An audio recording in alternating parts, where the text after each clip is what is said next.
Hello everyone, आप सबका स्वागत है आपके यूट्यूब चैनल में। Today we discuss about the chain drive. आज हम लोग चेन ड्राइव के बारे में पढ़ेंगे और इससे पहले हम लोग बेल्ट ड्राइव और रोप ड्राइव के बारे में भी पढ़ चुके हैं। आज हम लोग चेन ड्राइव के बारे में पढ़ेंगे। तो ये जो आपको फिगर दिख रहा है, ये चेन ड्राइव का फिगर है। इसको हम लोग स्पॉकेट बोलते हैं, जिसमें ये तिथ बनाया हुआ रहता है। And this one is our chain. ठीक है, this one is our chain. जैसा कि आप अगर बेल्ट ड्राइव में पढ़े थे कि एक दो पुली होता है, एक बिगर पुली एक स्मॉलर पुली। तो यहाँ पर भी इसी प्रकार का एक स्मॉलर और एक बिगर पुली है, जिसमें हम लोग स्पीड वेरिएशन भी, स्पीड वेलोसिटी रेशियो होता है इसमें, मतलब स्पीड का रिडक्शन होता है, या फिर अब हम लोग स्पीड बढ़ा सकते हैं या घटा सकते हैं। और इसमें भी सेम जो बेल्ट ड्राइव का फंक्शन था कि पावर को ट्रांसमिट करता है, यहाँ भी पावर और टॉर्क को ट्रांसमिट करता है। ठीक है, बस दोनों में डिफरेंस यही है कि बेल्ट ड्राइव और रोप ड्राइव में स्लिप ज़्यादा होता है, और स्लिप होने की वजह से जो वेलोसिटी रेशियो है वो परफेक्ट और एक्यूरेट वेलोसिटी रेशियो नहीं मिल पाता। और यहाँ चेन ड्राइव, चूँकि ये जो चेन है वो मेरा स्टील का बनाया हुआ है, तो ये चेन ड्राइव में हम लोग को वेलोसिटी रेशियो एक्यूरेट मिलता है और स्लिप होने का चांस बहुत कम होता है, मतलब होता ही नहीं है। इनफैक्ट 0% चांस होता है स्लिप होने का, इसीलिए हम लोग चेन ड्राइव का इस्तेमाल करते हैं। तो let's start our chain drive. तो सबसे फर्स्ट पॉइंट जो हमारा लिखा है कि we have seen in belt and rope drive that slipping में अकर। हम लोग पहले ही देख चुके हैं कि बेल्ट ड्राइव और रोप ड्राइव में क्या होता है, स्लिप होता है। In order to avoid slipping हटाने के लिए क्या करना होगा, steel chain are used, steel का बनाया हुआ चेन का इस्तेमाल करना होगा।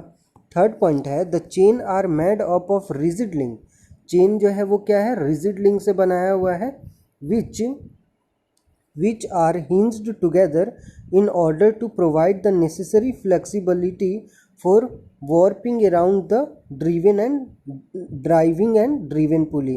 जो अपना ड्राइविंग और ड्रीवन पुली है उसमें रैप किया हुआ रहता है, लपेटा हुआ रहता है, और ये छोटा छोटा स्टील का चेन के फॉर्म में बनाया हुआ रहता है। इसलिए बनाया हुआ रहता है ताकि वो फ्लेक्सिबिलिटी उसमें मेंटेन रखे। मतलब अगर आप इसमें चेन में देखिएगा तो ये चेन में अगर ये छोटा सा पार्ट अगर आप देखिएगा यहाँ से लेके यहाँ तक, तो ये पार्ट आपका रिजिड होगा, ये पार्ट आपका रिजिड होगा, लेकिन ओवरऑल चेन क्या होता है, फ्लेक्सिबल होता है। क्यों? क्योंकि एक एक छोटा छोटा रिजिड पार्ट्स को मिला करके, ज्वाइन करके हम लोग एक फ्लेक्सिबल चेन का फॉर्मेशन करते हैं, और उसका इस्तेमाल हम लोग करते हैं पावर को और या टॉर्क को ट्रांसमिट करने के लिए। नेक्स्ट पॉइंट अगर हम लोग देखेंगे तो नेक्स्ट पॉइंट हम लोगों का है कि the wheel and the chain are thus constraint to move together. जो व्हील है और जो चेन है ये क्या होना चाहिए, कंस्ट्रेंट होना चाहिए, मतलब एक पार्टिकुलर डायरेक्शन में मूव करना चाहिए। कंस्ट्रेंट का मतलब फर्स्ट यूनिट में आप देख चुके हैं, completely constraint and successfully constraint किस तरह से होता है। तो कंस्ट्रेंट होना चाहिए टू मूव टुगेदर, एक दूसरे के साथ मूव करने के लिए, विथआउट स्लिपिंग, और उसमें स्लिप ना हो, and insure perfect velocity ratio, और जो वेलोसिटी रेशियो हो वो बिल्कुल परफेक्ट वेलोसिटी रेशियो हो। The toothed wheel are known as sprocket. जो टूथेड व्हील है, टूथेड व्हील बोले तो यहाँ जो फिगर आप देख रहे हैं, ये जो व्हील है, इस व्हील में जो तिथ बनाया हुआ है, ठीक है ना, ये तिथ बनाया हुआ है, इसी को हम लोग स्पॉकेट बोलते हैं। आइदर वो ये रहे या तो ये रहे, इसको हम लोग क्या बोलेंगे, स्पॉकेट। एक बिगर स्पॉकेट, एक स्मॉलर स्पॉकेट, तो उसको हम लोग स्पॉकेट बोलेंगे। नेक्स्ट पॉइंट है कि the chain are mostly use to transmit motion and power from one shaft to another. Okay, when the distance between the centre of the shaft is short, है ना, जब दोनों के बीच में सेंटर ऑफ द शाफ्ट, मतलब जो दो पुली आपने देखा या फिर जो दोनों स्पॉकेट आपने देखा, वो स्पॉकेट के बीच में डिस्टेंस जब ज़्यादा नहीं होता तभी इस्तेमाल करते हैं। अगर वो दोनों के बीच में जब शाफ्ट का और मतलब दोनों सॉकेट के बीच में अगर डिस्टेंस बहुत ज़्यादा है तो हम लोग चेन का इस्तेमाल नहीं करते हैं, बट अगर डिस्टेंस कम है तो हम लोग इसका इस्तेमाल करते हैं। When the distance between the centre of A shaft is short, छोटा हो, जैसे कि बाईसाइकिल, जैसा आप साइकिल में देखे हुए हैं, मोटरसाइकिल में आपने देखा है, एग्रीकल्चर मशीनरी में देखा है, या रोड रोलर में आपने देखा होगा। तो इन सब में हम लोग चेन ड्राइव का इस्तेमाल करते हैं। लेकिन इसमें जो दो सॉकेट लगाया हुआ है, दोनों जो शाफ्ट है जहाँ से हम लोग को पावर ट्रांसमिट करना है, जहाँ तक वो डिस्टेंस ज़्यादा बड़ा नहीं होना चाहिए, मतलब एक पार्टिकुलर रेंज में होना चाहिए, तभी हम लोग कर पाएंगे। जब ये शॉर्टर पीरियड के लिए, शॉर्टर डिस्टेंस के लिए ही हम लोग चेन ड्राइव का इस्तेमाल करते हैं। है ना, इफ़ेक्टिव वे में। अगर हम लोग इसका एडवांटेज देखेंगे तो सबसे अच्छा एडवांटेज क्या है कि इसमें स्लिप नहीं होता है, no slip take place in chain drive, hence perfect velocity ratio is obtain, इसीलिए हम लोगों को परफेक्ट वेलोसिटी रेशियो मिलता है। Okay, now our next point is since the chain are made up of metal, चूँकि चेन क्या है, metal का बना हुआ है, therefore they occupy less space in wide than belt और rope drive.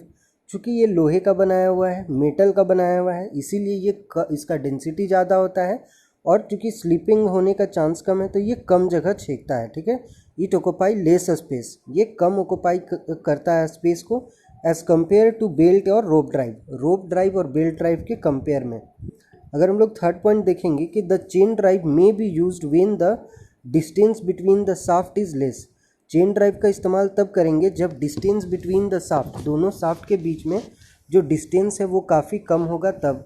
Chain drive gives ए high transmission efficiency, chain drive जो है उसका ट्रांसमिशन इफिशियंसी मतलब पावर ट्रांसमिट करने की जो क्षमता है चेन ड्राइव का वो काफ़ी अच्छा होता है, 98% होता है ना। इसका जो इफ़िशियंसी है ये बहुत अच्छा होता है, और 98% मतलब पूरा का पूरा लगभग पावर ट्रांसमिट हो जा रहा है, सिर्फ 2% जो है वो लॉस हो रहा है, वो फ्रिक्शन के कारण लगभग होता होगा। ठीक है, now our next point is कि the chain drive gives a less load on the shaft, chain drive जो है वो लोड पे बहुत कम लोड लगाता है। जैसे अगर बेल्ट ड्राइव में आप देखिएगा तो बेल्ट ड्राइव में क्या होगा कि बेल्ट को पूरी तरह से टाइट पकड़ना होगा आपको, तब जा कर के टाइट, अगर आप बेल्ट में पूरा तरह से बेल्ट को आप टाइट पकड़िएगा तब जाके ड्रीवन पुली से लेके ड्राइवन पुली तक वो पावर लेके जाएगा। लेकिन चेन ड्राइव में इस तरह का नहीं है, लोड आप कम भी लगाइएगा तो भी पावर क्या होगा, ट्रांसमिट हो जाएगा।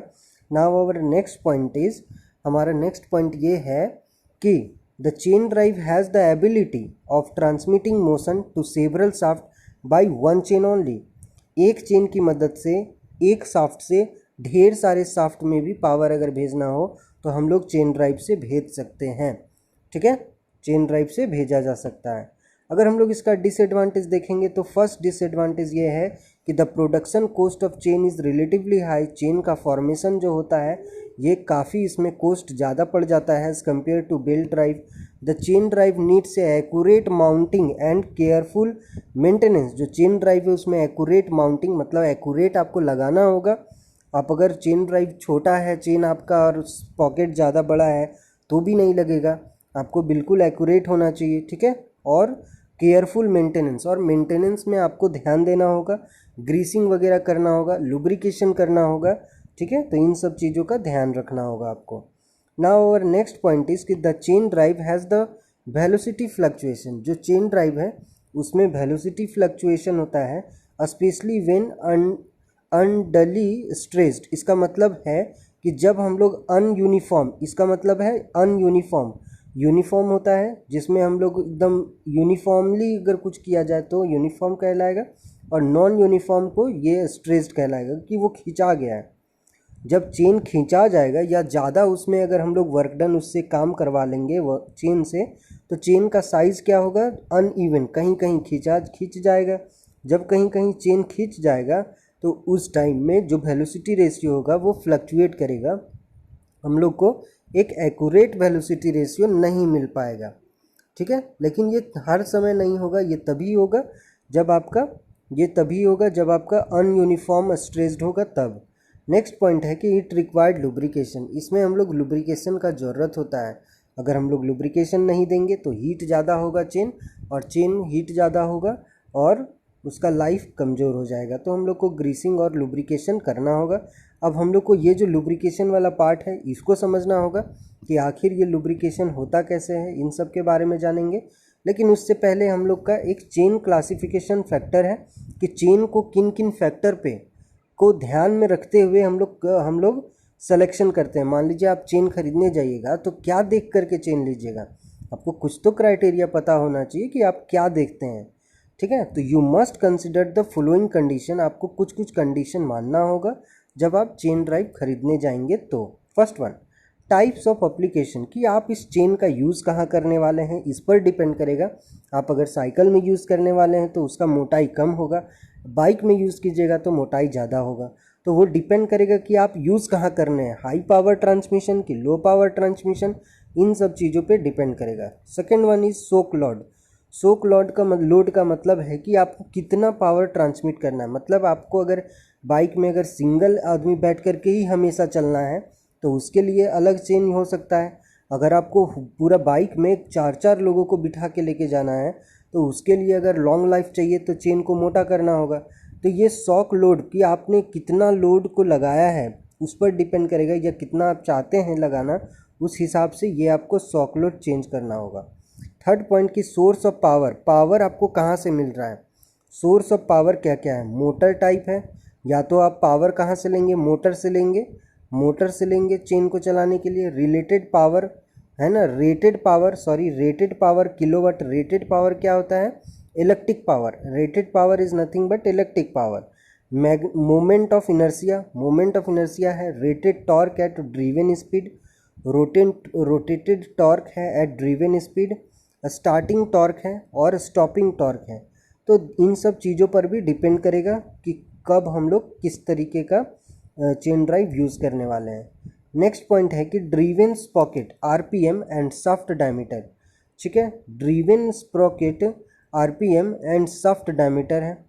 Driven sprocket RPM and shaft diameter. And next one is centre distance between sprocket, कि दोनों स्प्रॉकेट के बीच में कितना सेंटर है। ठीक है, दोनों के बीच में सेंटर डिस्टेंस क्या है, दोनों स्प्रॉकेट के बीच में कितना गैप है उस पर डिपेंड करेगा। और यहाँ पे आप ड्रीवन और एक ड्राइवन दोनों का देख लिए कि स्प्रॉकेट का आरपीएम क्या है और उसका शाफ्ट का डायमीटर क्या है। शाफ्ट का डायमीटर पर भी डिपेंड करेगा। और जो ड्राइवर है या ड्रीवन है, तो ड्राइवर और ड्रीवन का जो स्प्रॉकेट का आरपीएम है कि वो किस आरपीएम से घूम सकता है उस पर भी डिपेंड करेगा।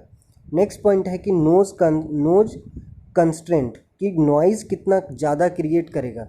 जो चेन ज़्यादा नॉइज़ क्रिएट करेगा उसका यूज़ नहीं करेंगे, जो नॉइज़ कम क्रिएट करेगा उसका यूज़ करेंगे।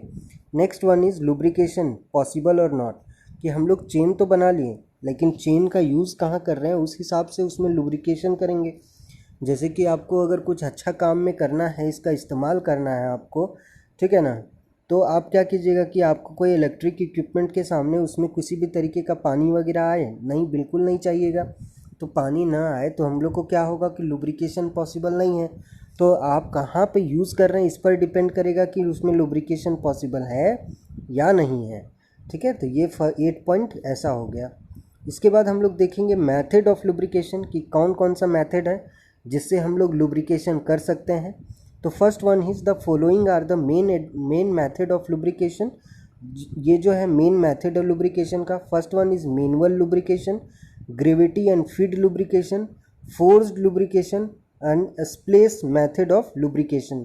Splash method of lubrication. तो ये 4 बेसिकली 4 टाइप ऑफ है अपना लुब्रिकेशन का, कि manual lubrication, gravity feed lubrication, forced lubrication and splash method of lubrication. ये चारों मेथड के बारे में पढ़ेंगे, डिटेल में पढ़ेंगे नेक्स्ट वीडियो में।